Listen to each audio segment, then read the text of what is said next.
नमस्कार लाडक्या बहिणींनो, मुख्यमंत्री माझी लाडकी बहीण योजनेचा लाभ घेणाऱ्या लाडक्या बहिणींसाठी एक महत्त्वाची अपडेट आहे.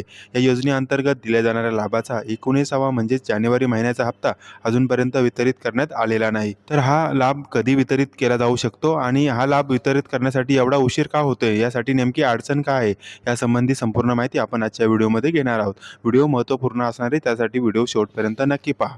आणि तुम्ही जर आपल्या चॅनलवरती पहिल्यांदा आला असाल तर कृपया करा, चॅनलला सबस्क्राईब करा. त्याच्यामुळे अशाच प्रकारच्या नवनवीन माहितीचे अपडेट आपल्यापर्यंत वेळेत पोहोचायला मदत होईल. चला तर मग व्हिडिओला सुरुवात करूया.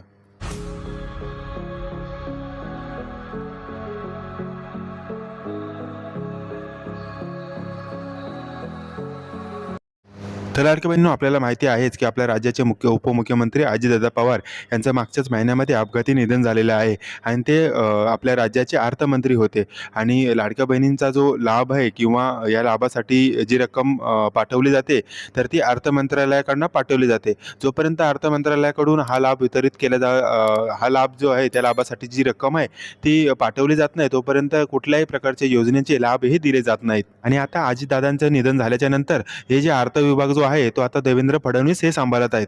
आता सोशल मीडियावरती अशा बातम्या उठत आहेत की देवेंद्र फडणवीस हे मुद्दाम लाडक्या बहिणींना जो लाभ देण्यासाठी विलंब करत आहेत किंवा सरकारला लाडक्या बहिणींचं काय पडलेलंच नाही, निवडणुका झालेल्या आहेत, आता त्यांना लाडक्या बहिणींची गरज राहिलेली नाही.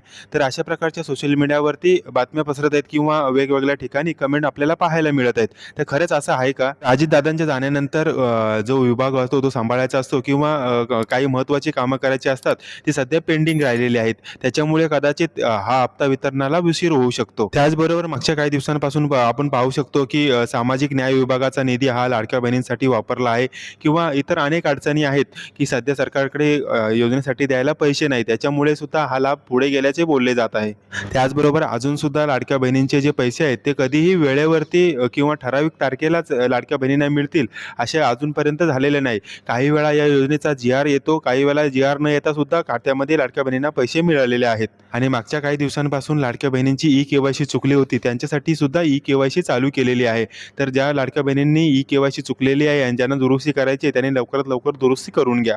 आता शासनाला विनंती आहे की पुढच्या 2-3 दिवसामध्ये जी-आर काढावा आणि लाडक्या बहिणींचे जे थकलेली जी रक्कम आहे, जानेवारी असू दे, फेब्रुवारी असू दे, या दोन्ही महिन्यांचे पैसे हे लाडक्या बहिणींना लवकरात लवकर देण्यात यावे. बाकी या सर्वांबद्दलची तुमची मते काय आहेत हे आम्हाला कमेंटमध्ये नक्की सांगा. आणि अशाच प्रकारच्या नवनवीन माहितीचे अपडेट मिळवण्यासाठी आताच आपल्या माहिती हक्काची या यूट्यूब चॅनलला सबस्क्राईब करा. भेटूया नवीन अपडेट घेऊन नवीन एका व्हिडिओमध्ये. तोपर्यंत जय हिंद, जय महाराष्ट्र.